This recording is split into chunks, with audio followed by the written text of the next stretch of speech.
Go beyond market headlines to understand the reasons for the day's movers and shakers. And get your portfolio ready for tomorrow. Beaming live from the CNBC-TV18 Motilal Oswal studio.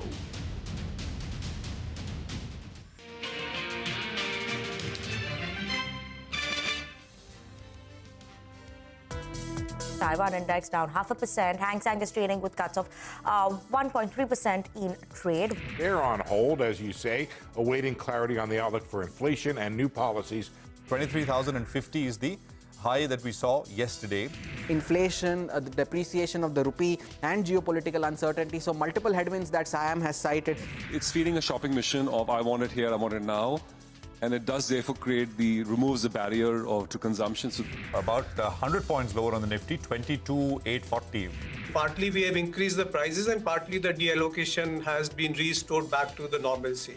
But there is a risk that there will be a rise in tariff on India before the trade agreement can be signed. Nifty is at that 22,900 mark, but midcaps have perked up in trade. Operating profits for the banking sector declined the highest in last 5 quarters. The point with the issue is that we're not saying there's a shortage of gold in the market. Grand ceremony in Delhi's Ramleela Maidan. She is the first BJP CM of Delhi since 1998. Similar script playing out at least for the benchmark indices. You're holding on to 22,800 on the index, but the broader markets are the story of the afternoon.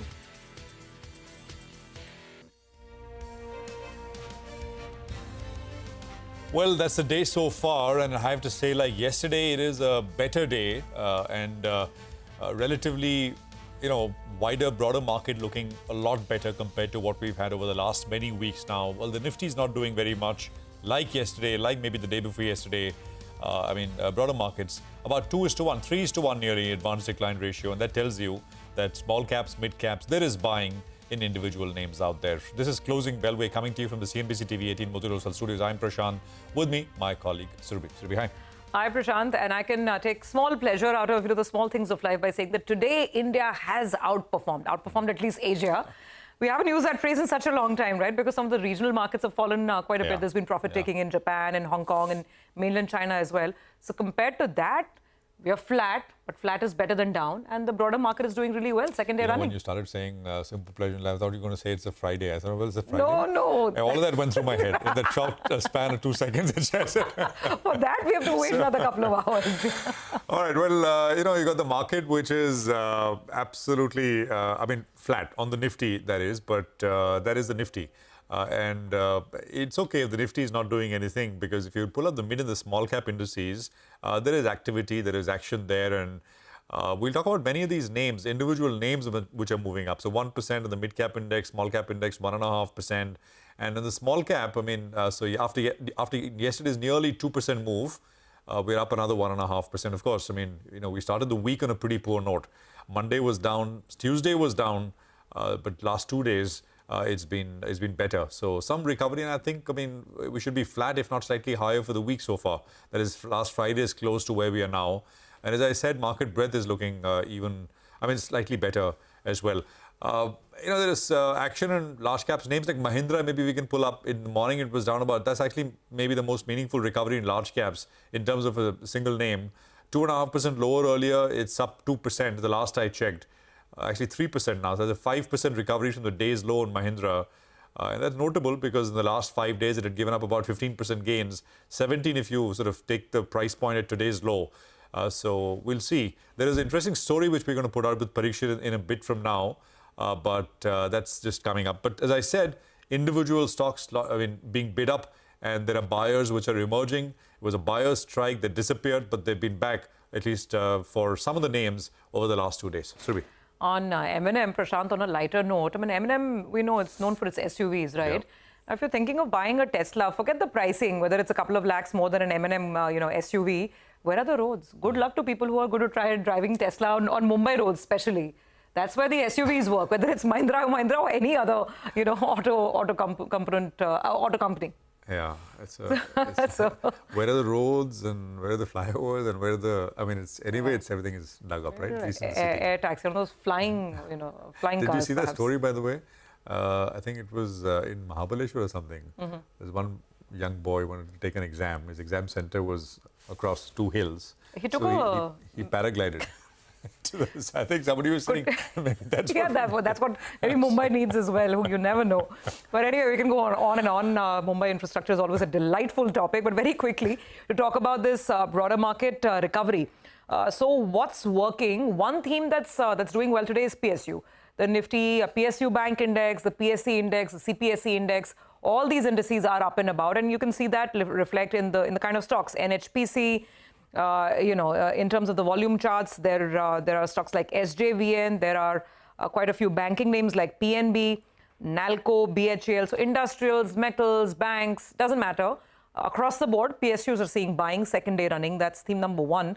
Theme number 2 is buying in a lot of these beaten down names, including some pharma names as well. And Piramal could be a good example. Piramal Pharma is up about 11% this afternoon. It has some other stocks for company as well, but Piramal's gain is the sharpest, might I say. Then there are other interesting high flyers like Radico Khaitan, good comeback, 7.5%. Amara Raja about 9% higher. There's Thomas Cook, there's Voltamp Transformers, there's Tata Power, quite a few, by the way, industrial stocks, even non-PSU industrial stocks. KEI I saw last. Many of them are finding takers again. So let's see. We'll discuss some of these themes with our guests as we go along in the show today. So let's get started. We've got, of course, Mitesh joining in. First, let's get the trading strategies going for the last hour. Mitesh, good afternoon. So second day running, index is still undecided, but midcaps are really moving around. What are your trades now? Good afternoon, Subi. I think, that's a very tricky or a typical situation when a lot of stocks are showing signs of reversal from the oversold levels, but the index is yet to fire any kind of a decisive signal on the upside. So, you're always worried, whether you should go long or not, but we'll take some long position because a lot of stocks are showing positive traction. So I have a buy on Cummins with a stop at about 2780 for targets of 2900 and then 2930. And also buy on Federal Bank. You were mentioning some PSU banks. I think even Federal Bank, not a PSU bank is looking good in the short term. It's made a good base around this 180 mark. So keep a stop just below that. Look for a target of 192, 193. Okay. All right, Mitesh, got it. Thank you very much. We'll come back to you in a bit to get some more strategies and trades going. Moving on, let's get a little stock specific. CreditAccess is one of the names on our radar today. Goldman Sachs has come out with a note on it. It's a pretty interesting one. Let's go across to Abhishek to figure out what the highlights are. Abhishek. Well, Goldman Sachs has written on CreditAccess, they have a sell rating target price of about 600 per share. They said that there will be moral hazard which will play out in the state of Karnataka. With respect to collection efficiency, they say that has dipped in the month of February for the company. So as per their industry interactions that they have had, the collection efficiency has declined to anywhere between 87% to 95% range. And just to alert our viewers, anything below 98% collection efficiency is a danger sign with respect to MFI collections. So this is post implementation of an ordinance that banned unregulated activities in the state of Karnataka. So CreditAccess is the most exposed player in the Karnataka state. Pre-tax profit, the impact would be around 15% to 27% for the incremental loss rates that they have over there, and in the range of 2 to 5% of the Karnataka MFI portfolio that they have. So CreditAccess has the highest market share in the state of Karnataka, about 19% in the state, which forms about 31% of their overall AUM. So they expect the ROA of the entity to be at around 2.1% and 2.6% for FY25 and 26 versus the management guidance of about 2.3 to 2.4% for FY25 and about 4.2 to 4.5% for FY26. So they are 34% below consensus estimate for FY26 EPS. So valuations right now, they say, don't reflect the true underlying stress that is there in the portfolio. Back to you. Okay. All right. Got it. Thanks very much for that. That's a view coming in on CreditAccess Grameen. We've got Gurmeet Chadha joining us on the show this afternoon. Gurmeet, great to have you. Thanks for joining in.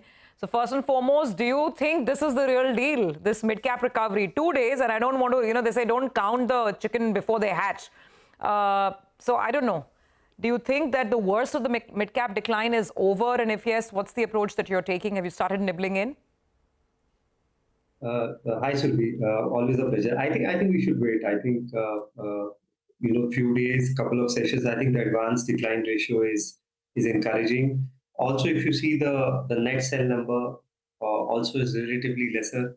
And should be a lot of this is also arithmetic. So if you have 10-year US at 4.5 and you build in 3%, let's say currency, that makes it 7.5. You need minimum 7.5 in rupee to offset 10-year US at 4.5, and then you add a bit of a risk premium which you want from emerging market equity. So I think at some point of time, a lot of this arbitrage and the hedge money, if it gets a 12% kind of a visibility on India in the near term, this number could reverse. So I think for the time being, just track the US 10-year bond in my view.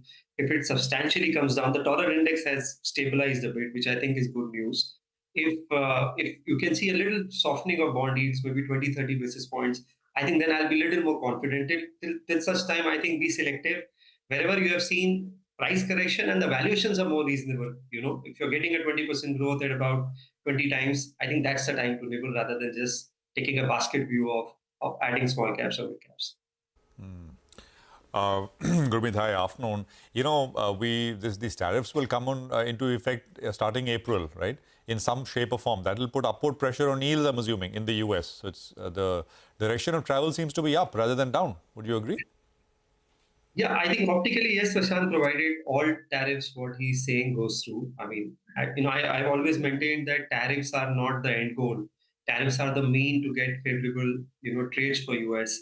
And I think it's going to remain like that. And I think you will see more and more bilateral agreements. So all that world of US being the big brother watching over everyone, and I think that's over. So you've got to figure out how to deal with the new administration. My sense is from US also can't sustain 4.5 kind of a yield for very long at $36-37 trillion debt. So something will happen. Either even the US economy otherwise will go through a very rough phase, because the dodge also will create some kind of a slowdown. If you remove system excesses, cut down few wasteful things, it does have an impact on softening of growth as well. So my sense is that you will see incrementally, and a lot of the negatives are in the price. Even if you see on the bond yields, the markets are expecting some impact. That's where it's still at 4.5 while Fed has cut rates. So some of it is in the price, and that's why I'm saying it's very important that the yields soften for a more durable and sustainable recovery. Never know with the dodge, who's dodging whom, because he woke up to the news that part of whatever they save on these, cutting the excesses, Mr. Musk is saying we'll give it back to the US taxpayer. So I don't know if that becomes a different way of boosting the economy. Who knows? But these things are just moving way too fast. Gurmeet, just give us a couple of minutes. We'll come back to you with some more specific questions as well. There's an interesting story that our colleague Parikshit is picking up. And this is, of course, from a very, very hot area, which is manufacturing of electric vehicles. We're learning from sources that the central government will be inviting applications for electric car manufacturing scheme, and this could happen by April this year. Let's go across to Parikshit to understand the contours of the scheme. Parikshit? The reason why this development is important, because last year in the month of March, the Ministry of Heavy Industries had launched a scheme for promotion of manufacturing electric cars in India. This would give a concessional import duty of 15% for global EV OEMs to import cars, at least 8,000 electric cars per year at 15% duty, as opposed to 70%, only if they commit $500 million towards manufacturing in India. Now, the scheme is in the final stages of guidelines being issued. The scheme itself was notified, but the guidelines are yet to be notified. Now, this process is going to be completed very soon, and the scheme will be open for applications in the month of March, maybe late March or early April. Now, this was a scheme designed for companies like Tesla, like VinFast. So let's see whether Tesla actually applies for that or not. But what we are told that companies can spend 5% of their committed investment on charging infrastructure. Expenditure on design shall include expenditure on in-house and captain engineering R&D on eligible product. And one of the important criteria is this, that the company must achieve a minimum revenue of rupees 7,500 crores by the 5th year of operations and 5,000 crore by the 4th year of operations. An applicant can also be fined in case it fails to meet the revenue criteria, and the fine can be in the range of 1 to 3% of the revenue shortfall. There will also be an interministerial sanctioning committee which will monitor the approval and the implementation of the scheme. We must tell our viewers that Tesla has not participated in any recent stakeholder consultation with regard to this scheme. There was a lot of interest 1.5 years earlier, but in the last few months, they've not attended any meeting. But at the same time, because this scheme is yet to be opened up for applications, the government remains hopeful that Tesla will apply. We should also tell our viewers that if you look at the different scenarios, this scheme applies to a CIF value of 35,000 US dollars. Now, this means a cost insurance freight value of 35,000 US dollars for a car which lands on India's shores. This would be around 29 lakhs in Indian rupees.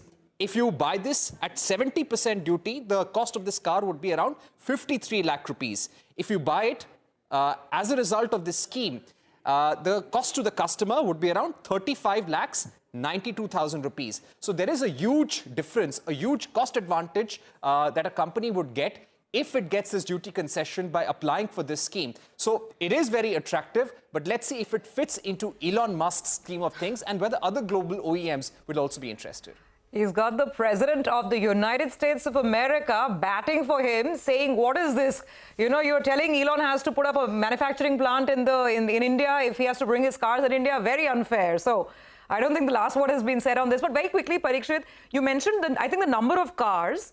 If you subscribe to all the manufacturing criteria, then at 15% duty, how many cars can you bring in India?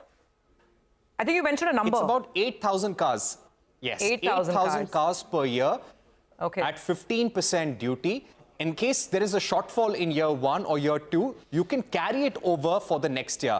But the criteria is this: you must start manufacturing by the 3rd year of operations. You must reach a revenue of 5,000 crores by the 4th year, 7,500 crores by year 5. You must have domestic value addition as well, and domestic value addition will be 25% domestic value addition in 3 years, 50% in 5 years. So there are strict localization guidelines and penalties also if you don't meet the revenue threshold. I guess that's why Mr. Trump is not too happy. I mean, I'm sure he's not getting into the details of this scheme, but I'm sure these are the exact parlays that are going on to see if they really, suit both sides or not. Thanks very much for that, Parikshit. If they sell 8,000 cars at the rate that Parikshit said, it's essentially sales value of about 2,900 crores. 2,900. 1 year, 8,000 cars. That's how much you can make if you sell those 8,000 cars at the lower duty. Yeah, at 15% duty. At 15% duty, yeah. So that car cost is about 35 lakh 90, so assume 36 lakhs. So at 36 lakhs, at 8,000 cars, it's about 2,900 odd crore rupees. Yeah. I mean, the revenue kind of potential. But it's interesting that it's moving so fast, right? And of course, being pushed along in that sense, I'm sure that's obviously on the minds of officials, government officials, etc., who are designing this, and we'll see. But this is a very, very interesting story which Parikshit is getting to us. Gurmeet, any thoughts? You heard Parikshit, the details, the design of the scheme, but from a listed universe perspective here, Tata Motors, Mahindra, etc., what's the sense? No, I think it's a very welcome move, Prashant. And if you see the success of BYD, it started as a battery maker for mobile phones in 90s, then pivoted to auto, and then eventually became, the largest best-selling EV vehicle now. And another reason for China's success has been the way they have built the EV ecosystem. Look at CATL. We all know BYD, but CATL is now the largest, lithium-ion phosphate battery maker in the world. And BYD also figured out how to vertically integrate, which reduces your component dependence in sourcing. So I think it's just the right thing to do right now. We have to first create the ecosystem. And India, in my opinion, I've always maintained, look at the top 10 selling cars, Prashant. Only 2 are above 20 lakhs, which is Creta and Mahindra Scorpio. Cars which do more than roughly about 1.5 to 2 lakh units a year. right? So I think the pricing point in India is very different from other countries, and considering our per capita income. So I think India will have multiple powertrains, but yes, the adoption of hybrid and EV will keep picking up. We are currently doing about 1 lakh cars out of 40 lakh cars we do. I think it will gradually move, but it's a welcome move in the long run. So I don't see much threat to M&M or Tata Motors and all this narrative of Tesla coming and disrupting everything. I guess the market's hearing that view and understanding that view today, Gurmeet, because we're seeing that recovery play out on the Mahindra & Mahindra stock. It was battered quite badly. I think first knee-jerk reaction was, oh my God, I mean, Tesla is disrupting everything. But now people are taking that nuanced call that you just pointed out. Let's move on to another space. Industrials as a theme, like I said, has been doing quite well today. Let's pull up some of these stocks. Cummins is one that immediately comes to mind. Look at JSW Infra, JSW Energy, quite a few of these names. And on the PSU side, there is SJVN, NHPC, there's ABB, there's NTPC. Let's get the stocks going up on the screen as well. All of them are up anywhere between 3% to 5-6%. So power and industrials as a complex is doing really well in this broader market recovery that we're seeing on the screen today. What's your sense, Gurmeet? Now, these are the original leaders of the rally, many of these stocks, right? But that's why you get very nervous whether after this fall, should you go back to the original leaders, or could this be just a trap? What's your sense? I think you still have to be careful of valuations. I think one part of the portfolio has to go more towards consumption and maybe financials in the near term, considering that flows may go there. And I think barring Cummins, which is about, let's say, 30 odd times, and on EV and EBITDA also reasonable, most of the names, ABB, Siemens, are still not cheap despite the fall. One subspace in this is power transmission. So I think one is the acute shortage of transformers. So if you look at commentary globally also, and from companies like Transformer and Rectifiers India, I think that's one space which is continue to do well. I think some of the PSUs look very attractive. Something like a Power Grid, slightly softer quarter, but order book continues to grow 15 times on a trailing basis, 12-13 times forward, 4-5% dividend yield. So you got to do a little bit of value hunting here, and maybe a touch PSUs probably on valuations, and in this kind of a market make more sense until the broader sentiment changes. So I would be more keen on the power transmission and maybe a couple of PSUs here rather than still chasing the multinational ones, which still are very richly valued. Which one here specifically, Gurmeet? You mentioned the name. We like Power Grid, Prashant. We also have a very niche transformer player called Hind Rectifier, which is more for locomotives. It's a small cap company, and we are also reviewing other names like transformers and rectifiers, etc. Cummins, maybe it's reasonable. I would not say cheap, but further correction then probably will be more comfortable adding. No interest in Voltamp and CG and the likes. CG is still at, let's just look at valuation, FY27 still at about 56 times earnings. Yeah, and when you run a portfolio, you have to let go of some. Sometimes you can't have, you can have 2 or 3 in a particular theme. So sometimes you have to let go. But I think CG Power has been a phenomenal wealth creator. No to do about. 92,000 crore market cap now. And of course, at its highs, it reached about 110,000 or something. Well, Voltamp is the other one, which is up 14%. I mean, of course, that has also come off very, very sharp. It's come off, I think, 30% or so from the highs. But so have names like Hitachi, etc. Well, Gurmeet, thank you very much for joining us. Good chat as always. Thank you for your time. We'll take a break here. Rajesh Bhatia on the other side. We continue the chat. Stay with us.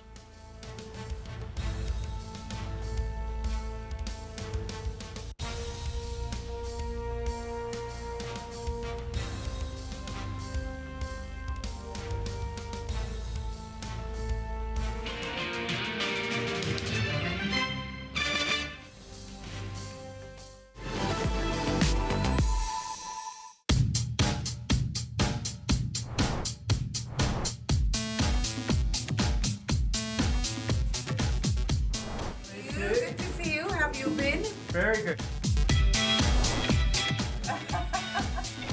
One of those massive roads today.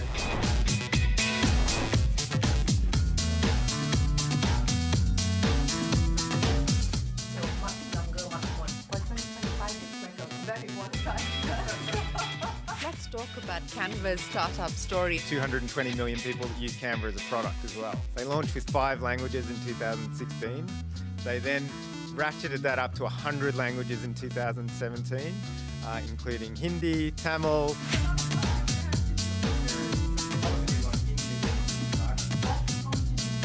I think India could be huge. So it's our fourth biggest market at the moment. I think it could reach the #1 position, very soon. We've been able to move large parts of the company towards thinking in an AI-first manner.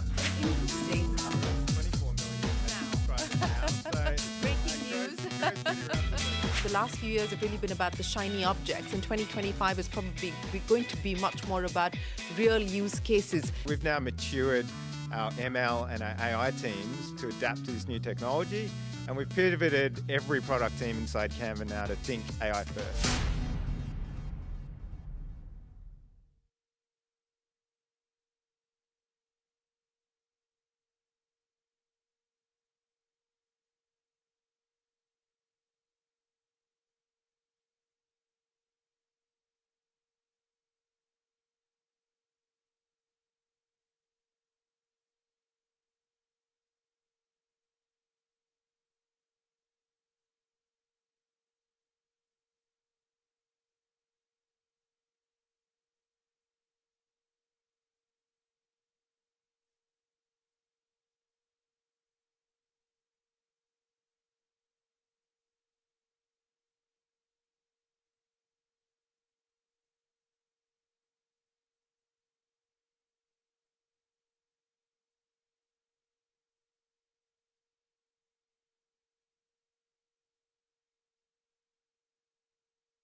Welcome back. You're with us on Closing Bell, and our next guest is Rajesh Bhatia, CIO of ITI AMC. Rajesh, great to have you on the show.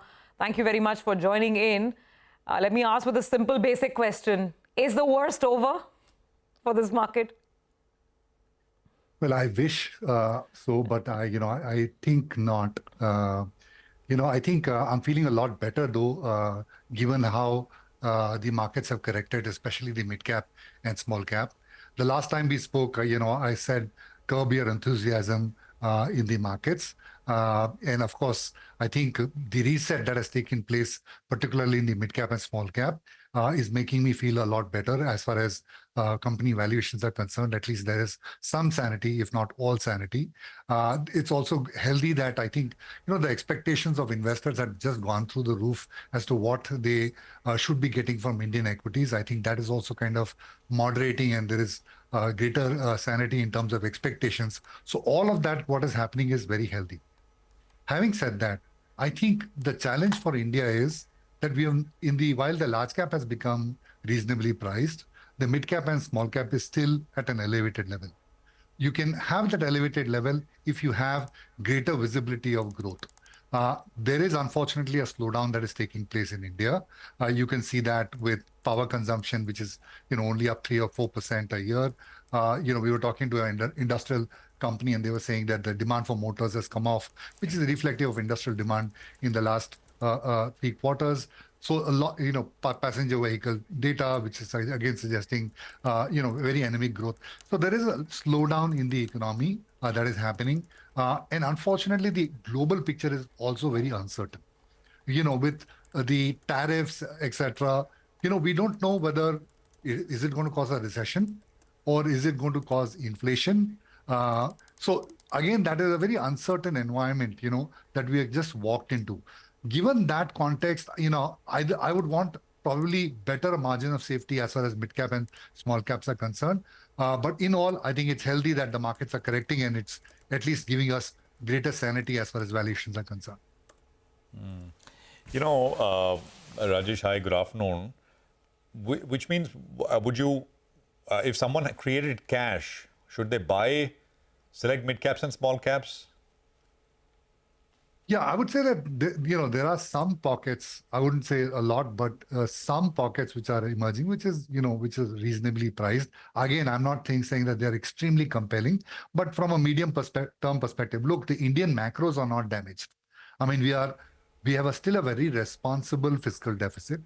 We have still a very responsible Reserve Bank of India, which has... But what kind of sectors, Rajesh? What kind of sectors?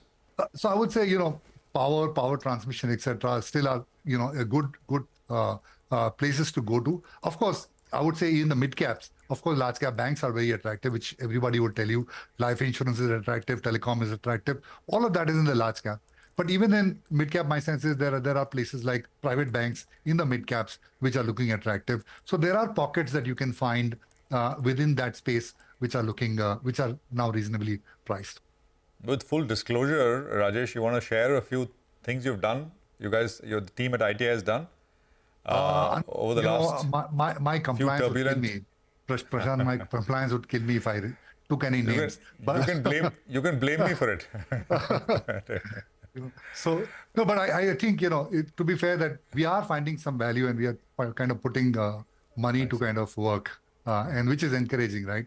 But yet, I mean, from a bigger picture, I do remain concerned that this doesn't seem like, even if there's a bounce, this doesn't seem like a V-shaped bounce, because there's just so much uncertainty on the domestic as well as the global front. At best, even if the turnaround comes, it will be probably a U-shaped kind of recovery.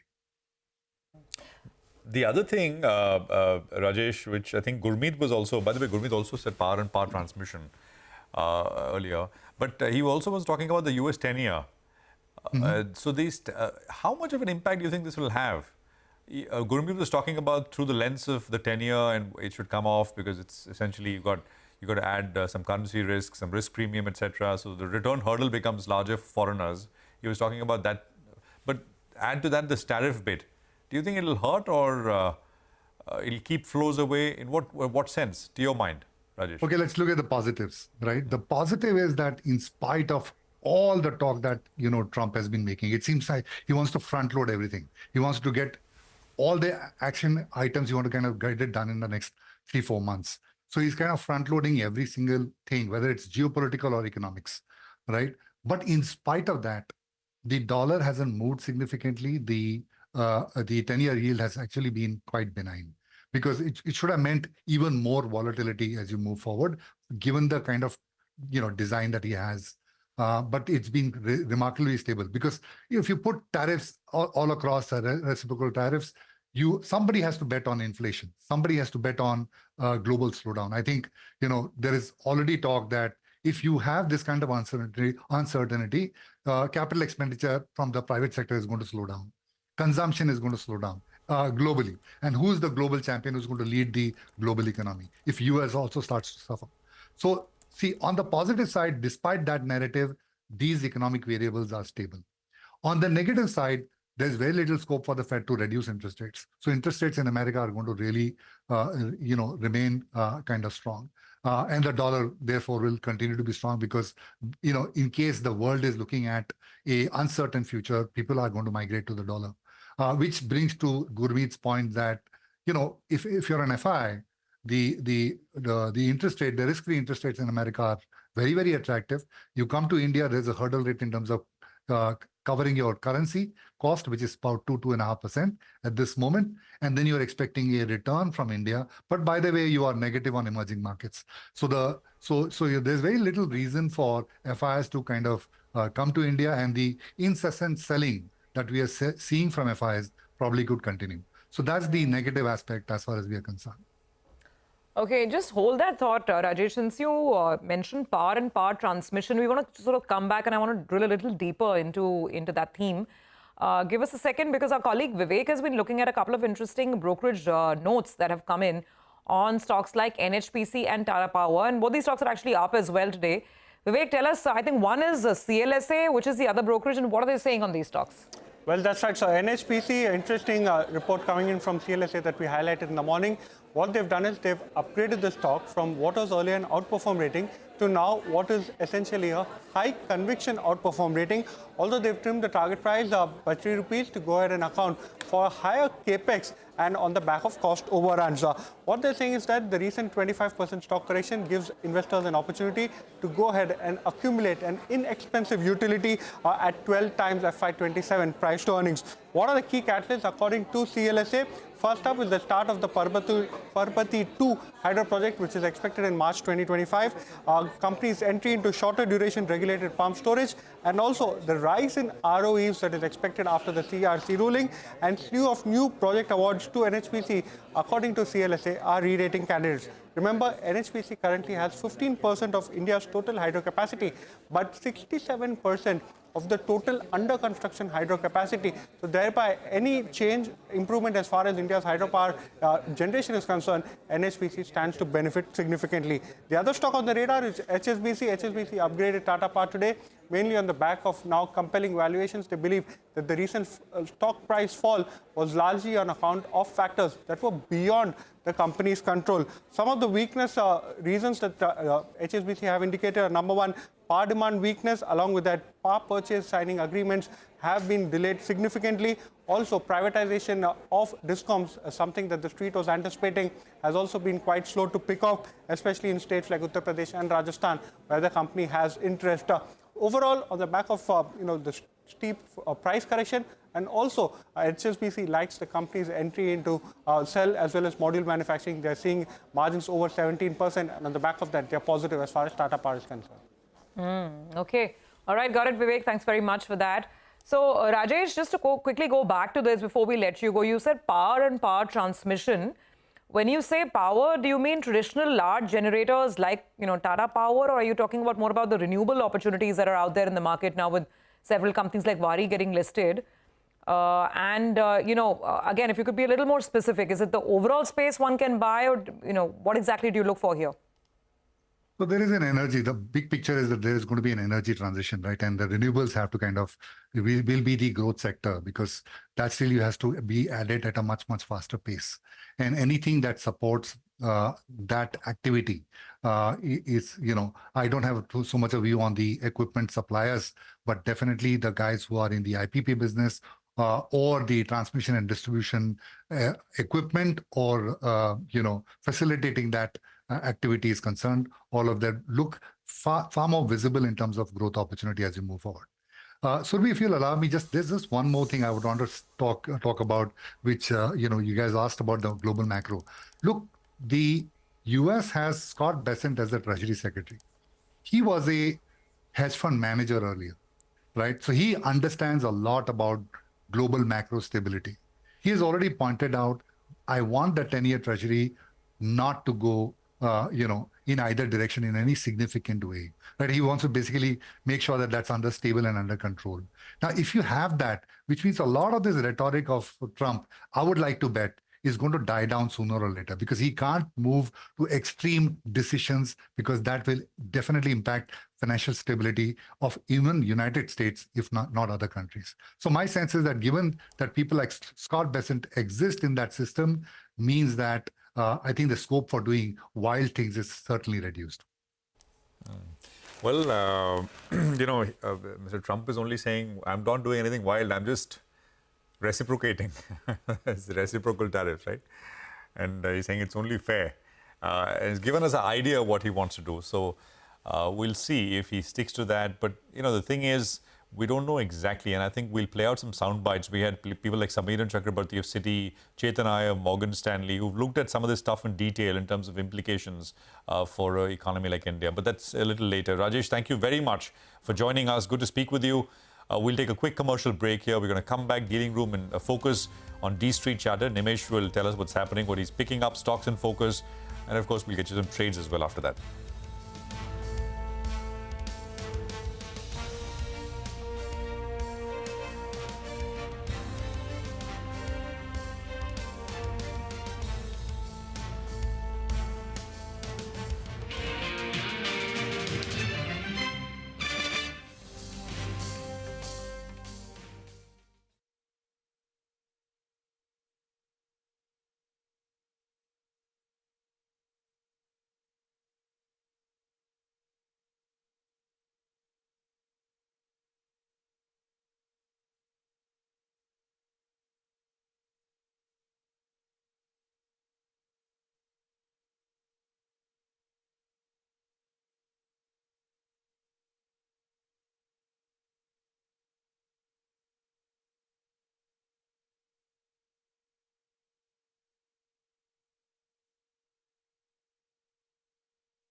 Okay, welcome back. We've got the market, which is flattish on the Nifty, but broader markets doing much better. Mitesh is back with us. Mitesh, I guess trades are all in specific stocks, but a quick view on the index first, and then what would you do? Prashant, I've been maintaining this that a lot of stocks are at least showing signs of reversal, but the index has been typically extremely flat. Look at the range, hourly candles, they're all tiny candles, not much of movement happening over there, both in the Nifty as well as the Bank Nifty. So avoid the index, I think, for the time being. On the stock side, I think I have STBT on Nika. It's trading near the day's low. So STBT here stop at about 167 for targets of 162. And ONGC is on the buying side, BTST here. Keep the stop below levels of 239.5 and look for targets of 245 to 246 for tomorrow. Okay, Piramal Pharma is a big mover today. Have you looked at this one? Actually, let me just throw a few names and you can maybe pull one after the other. So Piramal Pharma is one, if you can just look at it. NetWeb, cash stock, 1617 is the other one. And then SW Solar, which is just had a one-way complete decline. So go on, Piramal Pharma first. Prashant, Piramal Pharma has had a good bounce back. 225, 230 is an important moving average level, and then we have got 245 coming up. I think it's got this trend till 245, but maybe bite on a dip. I think you've had 2 days of rally from 185 to about 225. Around 210, 207, good range to get into this one with a 7-8 point kind of a stop loss, and look for a 245 kind of a target. What is interesting me with the most out of these names is NetWeb. I think, the stock is open with a gap up and typically giving you a gap reversal kind of a signal. The first target should be around 1800, so it gives you another 10% upside from here. And once we cross 1800, good chance that the stock can head towards 2000 as well. So very, very positive chart formation over here. And the third stock was SW Solar, which also has corrected a lot, reversing from oversold levels. I think this stock can also give you a bounce back, and the possible targets are 310 to about 310 to about 312, and then 330 on the upside. Beyond 330, a significant trend change will happen, but I'm not sure of that as of now. So just looking at 310 as the first target, and then 330. Okay. All right, got that. Thank you very much, Mitesh, for the trading call through the day today. We'll catch up with you again tomorrow morning. You have a good rest of the day. With that, let's head across to Nimesh and figure out what the chatter has been like today. Nimesh, the day is very similar to yesterday, right? Almost mirror images, index flat, but mid-caps, lots of action. What are you picking up? Absolutely, that's been the story for the last few days. Surabhi, that there is a bit of outperformance in the broader market, and it's backed by FI buying. In fact, for the last few days, I've been saying that even when the broader markets were down, there was selective buying happening from larger institutions. So that trend continues. But again, the feedback is while the mid-cap index have pulled back very sharply, there is still the retail supply which is there, and there is a bit of selling still going on from retail investors and HN investors in the broader market stocks. So that's the broader markets for you. The breadth is still positive, and that aside is again backed by very good institutional buying support. But the clear surprise index of the day is the PSU index. The index is up 2.5%.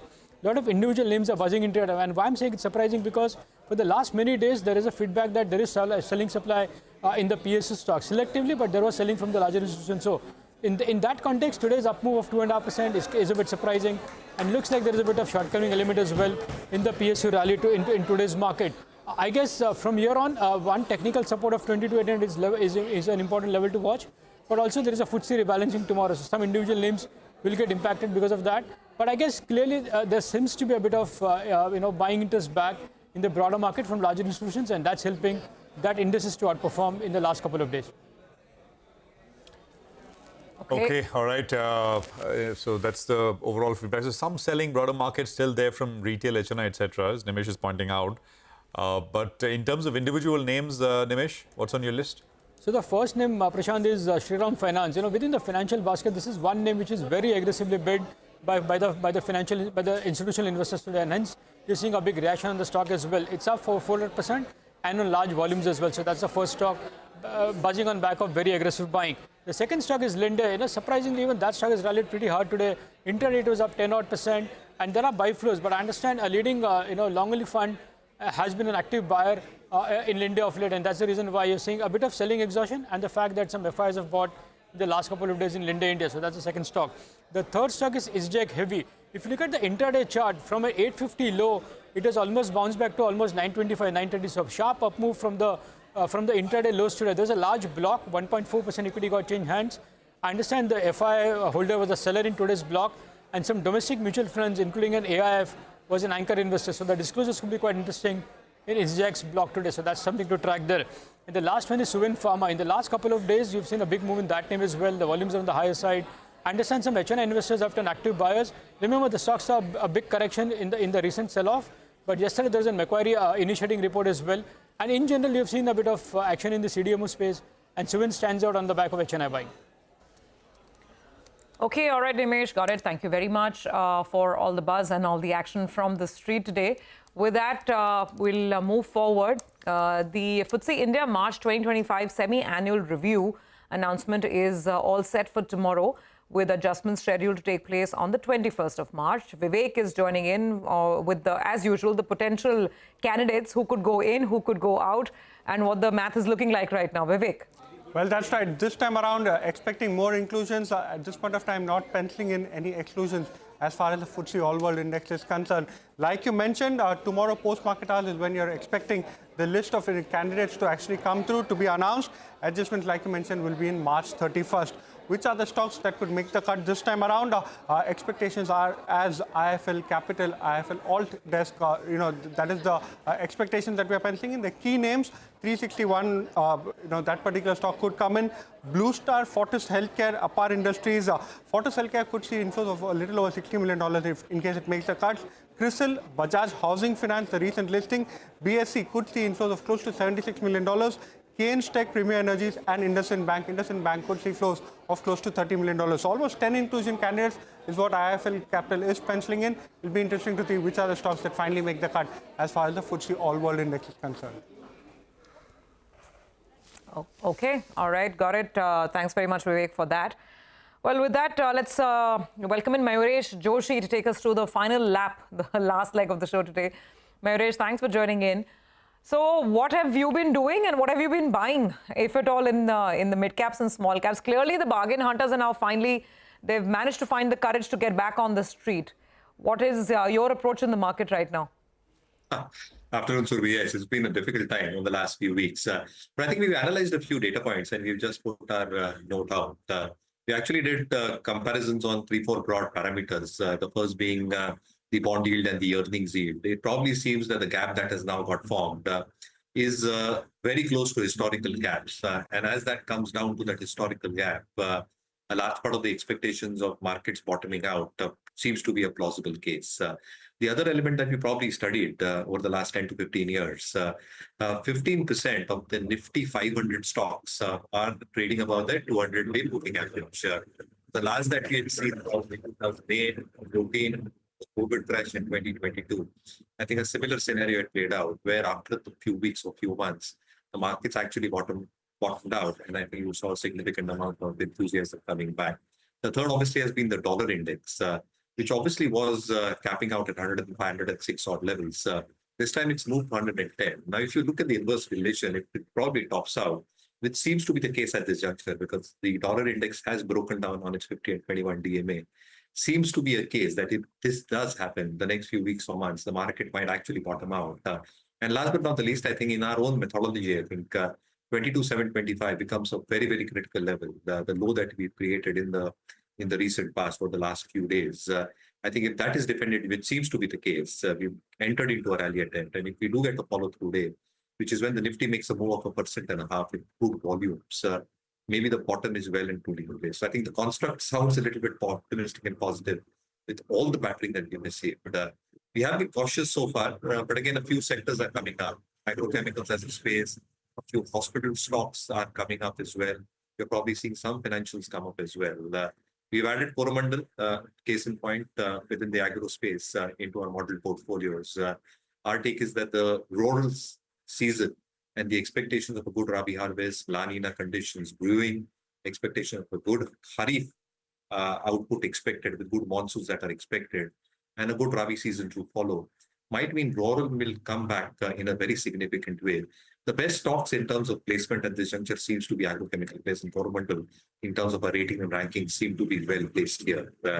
The other elements that we're probably seeing at this juncture within financial stocks like a Karoot in the mid-cap space looks well placed. Earnings have been fine as we speak. Management commentary has been very, very optimistic. And therefore, I think as the advances growth happens reasonably, the capital adequacy remains extremely strong. Asset quality pressure is expected to come off even further in the next financial year. And the EPS rating and rankings, the RS rating and rankings seem to be on footing.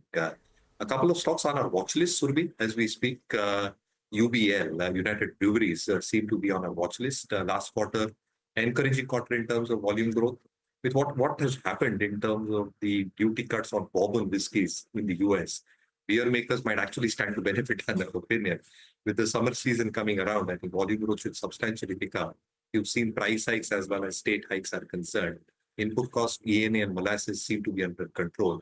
And therefore, margin expansion probably seems to be a good case in point, reflecting better in terms of earnings growth as we speak. So I think a few sectors and stocks on it.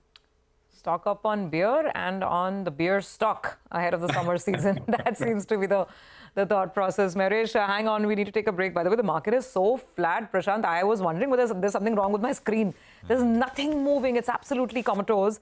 Nifty has been static with this 13, 14-point cut. I mean, there's hardly a blink on stocks, actually. Midcap market obviously is better off, but otherwise it's an absolute dead sort of a market where, and maybe, you were talking about 7 stages of grief. Maybe this is the final stage, right? When this is it. You do nothing, and that's the final stage, and then you rebound from there. I don't know, to go back to that example. Yeah, I said disgust, right? That's the last. It's actually not. No, I'm saying, but I kind of modified that to force fit it into the market into the current setup. Yeah. But I mean, sometimes it's a powerful indicator, and I think it's gotten to some of those levels. But it's a first bounce, so let's take it slowly, and each day as it comes, some steady, some amount of sort of stability is coming back, especially in the broader space, as we've been pointing out. Well, what we'll do is we'll just play out some sound bites for you, and this is Samir and Chakrabarti of Citi and Chetan Iyer of Morgan Stanley talking about these tariffs from the US and how they'll impact, actually which industries and sectors they'll impact most here in India, in the shape and form that is being currently suggested. Listen and take that break. We'll see you on the other side. Our sense is that the current tariff gap is about 8% or so. And then you are on a bit of a guesswork on how much of these tariff increases, hypothetically, would be passed on as higher prices. But assuming full pass-through of these tariff increases, that this entire 8% increase gets translated into 8% higher prices, and then assuming some price elasticity of export estimates that we have from the past. Again, it's very obvious that not all sectors will have exactly the same price elasticity, so we are making sweeping assumptions here. But if you do that, then probably you end up with something like a $7 billion impact on our exports coming out of the tariffs being equalized at a very top level. We are looking at now GST, because in the press release that the US administration released for reciprocal tariff discussion, they mentioned about VAT in different countries also being higher compared to the US. US does not have any VAT. So when you consider tariff rates, the fact that India has GST, which US does not have, and then the third thing that they are looking at is non-tariff barriers. So when you consider all the three factors, we think India will find it difficult relative to this whole reciprocal tariff issue that the US has raised.